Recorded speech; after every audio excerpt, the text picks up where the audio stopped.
BMW, as we know them, are one of the most influential car brands in history. Whether you're a Team Audi, Team Mercedes, or Team BMW, there is one thing we all can agree upon. BMW has made some of the most well-rounded driver's cars the world has to offer, and up until recently, they have been big, bulky, and quick. But that's the beauty of BMW. They always know when it's best to release their next big thing, or in this case, small thing. I am Mark Roden, and this is the deep dive on the BMW 2 Series.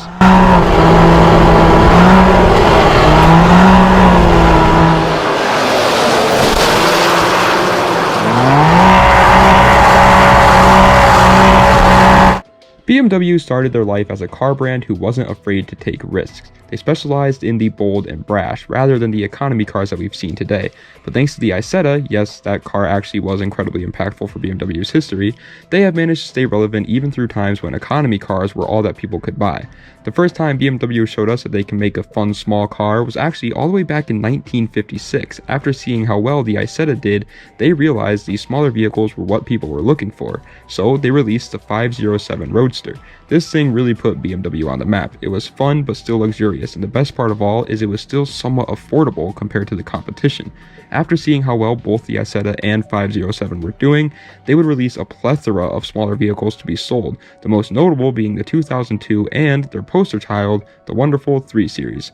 Fast forward a very long 30 years and we would finally see a compact car from BMW that was built to go fast and be practical with the wonderful BMW 1M.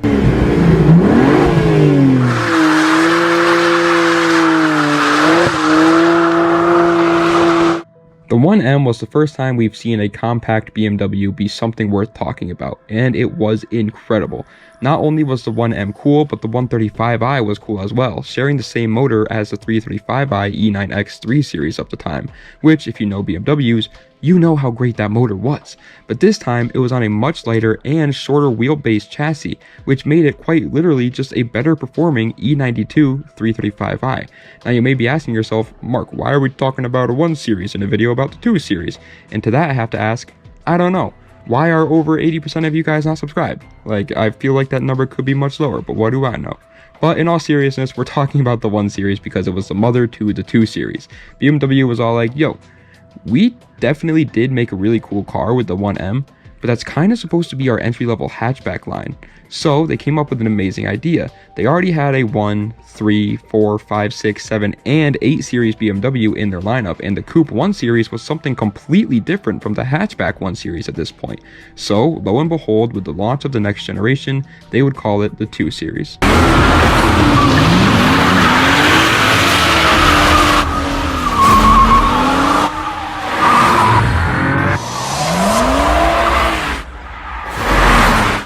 In 2014, they would launch the first ever BMW 2 Series, which actually makes this, as of right now, the newest quote-unquote series BMW, and it was once again pretty much just the coupe version of the wonderful 1 Series that we've seen in the past, but this time it had its own name.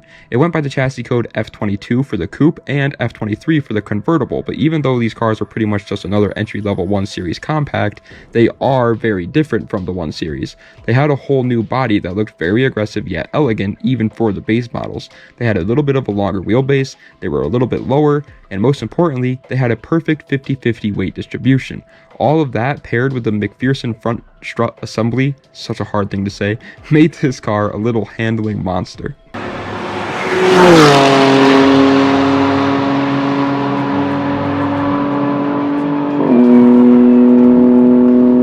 In terms of performance, this car had something up its sleeve for everyone. If you were just looking for the most fuel-efficient, reliable grocery getter, then you went with either the 220i, 228i, or even the 230i, all of which shared motors with the current 3 Series of the time, the F30, but in a much smaller platform with, to be honest, a little bit cheaper interior in order to save money on building it.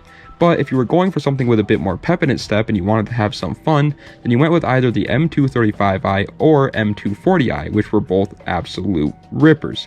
The M235i came with the same motor found in the 335i F30 called the N55, which was a 3-liter twin-turbo, not twin-turbo, single-turbo, inline-6 that made an impressive 322 horsepower, and considering the car only weighs 3,000 pounds with that incredibly short wheelbase and perfect 50-50 weight distribution, meant 322 horsepower was more than enough. But then the M240i came along and did it even better. It was given the motor found in the 340i F30 that is legendary for being one of the world's best tuning motors out there right now, the wonderful B58.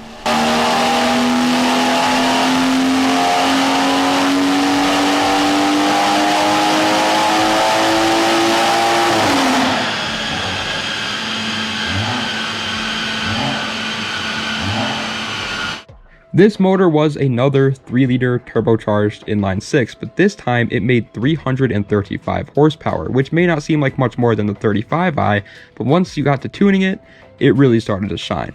There are rumors of these motors needing nothing more than a tune. Yes, literally just a tune. No bolt-ons, no new turbos, no built head, nothing.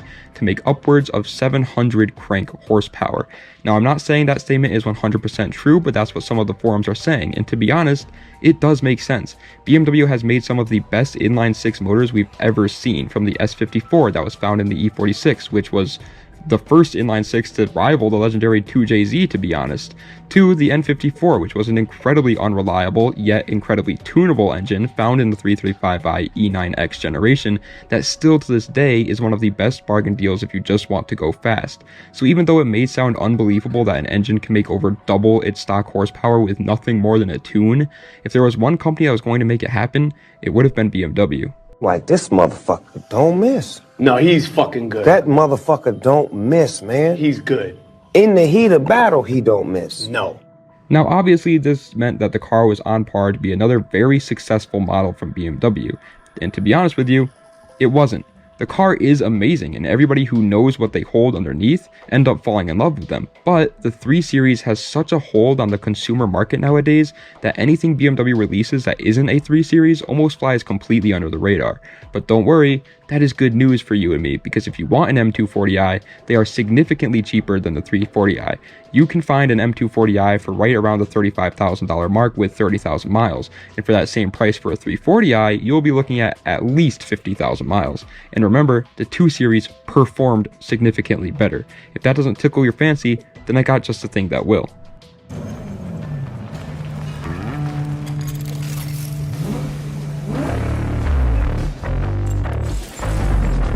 Just like everything else BMW has ever made, they gave us an M version of the 2 Series that would be everything great about the 1M, but now even better. The base model M2 would come with a beefed up version of the N54 motor found in the M235i, except now it made a very good 365 horsepower while still being rear wheel drive and paired with a manual transmission.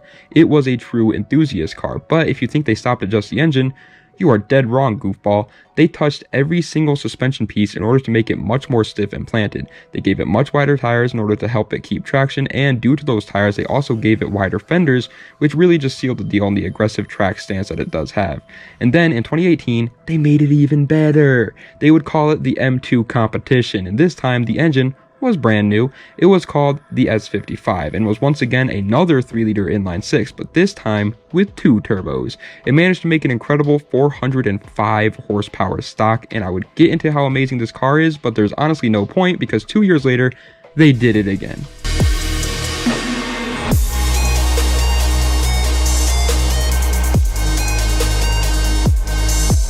The BMW M2 CS, short for Competition Sport, was an even beefier version of a beefy car that was built to be beefier than the beefy car of a whole line of cars. That is so much beef. That's so much beef. You would think they're freaking enemies in a Call of Duty match. Oh, riot shield! I'm a pussy that use riot shield! Oh, I'm a pussy. What do you want me to use? Look at you, you're prestige.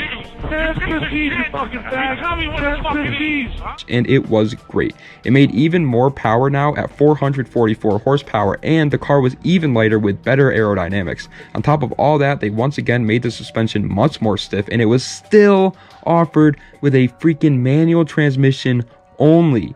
This was now the epitome of a fun little driver's car from BMW. And sure, it may be way out of my price range, but I still smile from ear to ear whenever I hear someone talk about these things because they absolutely deserve the love. Yes, even the smaller base model 2 Series. Now, there is currently a second generation of BMW 2 Series, but so far they've only been in production for 2 years. So I would like to wait and see what they bring to the table before I talk about them. But so far, it's looking pretty good. They already gave us some info on what the new M2 is going to be, and even though it does look like a car from Minecraft, it will most likely perform much better than the previous M2, and I cannot wait. BMW is a very controversial name in the car community, to say the least. Me personally, I love them, but there are many people who do not. And with that being said, I don't think it's possible to look at what BMW did with the 2 Series and not say to yourself, that is the ultimate driving machine.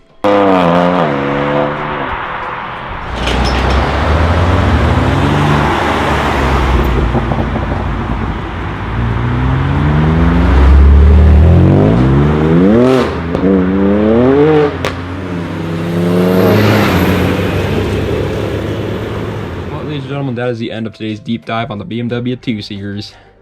2 Series. Let me know if you guys enjoyed. You guys are loving the deep dives, what makes it great series, whatever you want to call them. You guys are loving them, so we're obviously going to keep doing them. I don't think this one will do as good because it's more of like a newer car. You guys seem to like very odd cars. Like the ones that have blown up so far are the Honda Prelude, the Lexus SC300, Saab, the Honda Odyssey, and the Infiniti M45. All cars which I do like, don't get me wrong, but they're not like super popular, well-known cars, so it's kind of weird. But I wanted to ask though, would you guys want to see a deep dive on like stuff that isn't just cars but is car related? So like I was thinking about doing a deep dive on what made Need for Speed Most Wanted so great, the one from 2005, because I loved that game when I was a kid, and I would love to talk about like everything that made it amazing. But I don't know if you guys would really like that, if you'd rather just watch me just talk about actual cars. So let me know, and don't be afraid to hurt my feelings. I feel like everybody on YouTube's always like, yeah, do whatever makes you happy, bro. I'm happy either way. Just tell me whichever one that you'd rather see. I'd rather make you guys happy and show you guys what you want to see than just like talk about a video game that I liked when I was 7 years old. So let me know what you guys want to see. But either way though, I do appreciate it. Das Vidania. Have a nice night.